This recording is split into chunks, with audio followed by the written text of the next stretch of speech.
when I was a student, we studied the things that the early Christian teachers wrote about, and one of the things that they wrote about was this thing called Gnosticism. And when I was a student in the 60s, nobody much cared about Gnosticism because we didn't think that would ever rear its head again. It was an odd, ancient idea, and we'd left it well behind. Little did we know, it was about to come back with a bang. And most people, even if they've never heard the word Gnosticism, have heard of the Da Vinci Code, and that is a kind of a tip of the iceberg moment in our culture, where something which is in fact going on very powerfully underneath a lot of culture really poked its head above water.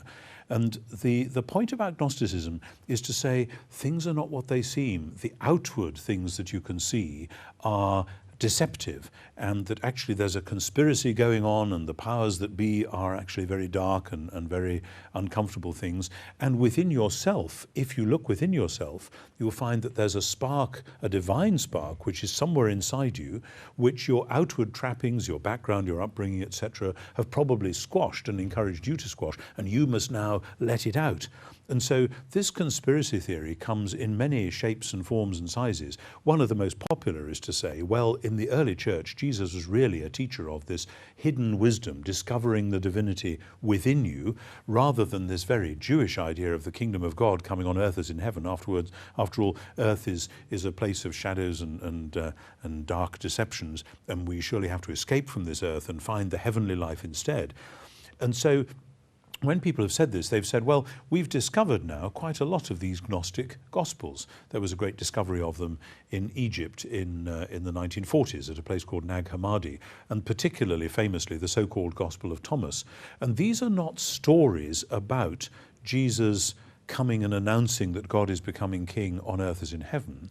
They are collections of sayings in which Jesus is teaching a sort of esoteric wisdom through which people can gain a different perspective on their life and perhaps ultimately learn that the present outward life isn't the really significant thing, and that the important thing is some kind of heavenly existence instead. Now, then people, scholars like Bart Ehrman, Elaine Pagels, several others, have said quite stridently, this was the real early Christianity, and Matthew, Mark, Luke and John tried to cover it up and muddle it up, and they told this very Jewish story about things going on earth and with sacraments and all of these things, whereas this Gnosticism was the really exciting, subversive stuff which the Orthodox Church then squelched. And that plays then into the conspiracy theory which has actually characterized the whole of the last 200 years of Western culture, that the church, ever since at least the Middle Ages, has had a major power trip, and that the Enlightenment was all about people saying, we've now discovered it's all based on a mistake, it's all a load of old rope, and we're going for genuine religion instead, which is a private spiritual thing. So it's very much an Enlightenment movement. Indeed, the very word enlightenment indicates a kind of putting down a marker that we're going in this direction. And you can now see it not only in things like the Da Vinci Code, but in half the movies and cheap novels that are written. A lot of movies are all about somebody discovering who they really are. And, you know, we all rather like the tale of the ugly duckling, because we all rather feel that maybe I'm somebody more important than I thought I was, or whatever. So it's rather an appealing myth, but it is a myth, because the Gospels of Matthew, Mark, Luke and John, which have every historical reason to claim to go back to Jesus himself rather than the Gospel of Thomas and the Gospel of the Egyptians and these other ones, they are about this very Jewish first century movement, which is not about a God saying, forget this world and discover your inner reality instead, but about a God who says, I am reclaiming this world because it is good, it's my lovely creation, and you are a wonderful piece of that creation, and so you, made in my image, are now to be reborn to discover redemption. Gnosticism isn't about redemption, it's about self-discovery. It's not about forgiveness, it's about simply saying, I'm actually all right as I am, you see. And so Matthew, Mark, Luke and John are far, far more challenging. And that, I think, is why our culture has been so suspicious of them. But actually this is a malaise which goes quite deep within Western Christianity, that we haven't really known what Matthew, Mark, Luke and John were there for, which was to tell us about God's kingdom coming on earth as in heaven, the project of new creation being launched with Jesus.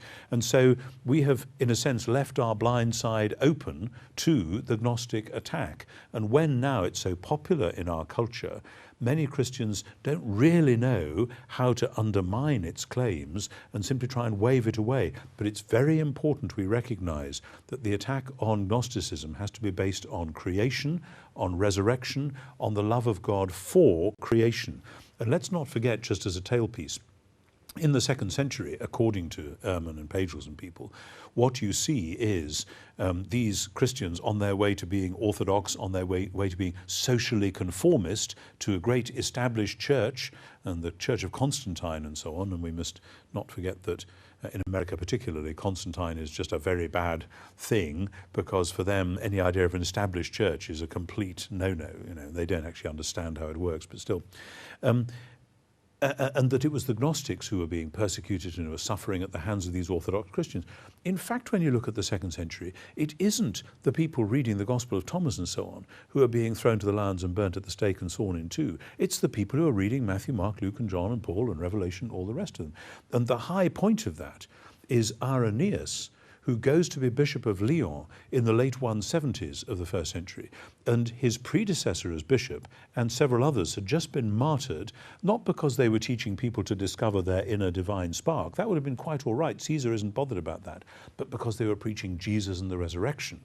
And Irenaeus comes to Lyon and he carries on preaching the genuinely subversive gospel and attacks Gnosticism in order to make sure that the message of Jesus really does the business that it was supposed to, instead of being itself subverted into this really self-help, self-cosseting, self-discovery religion, which is so popular in the 21st century, but which has so little to do with genuine Christianity.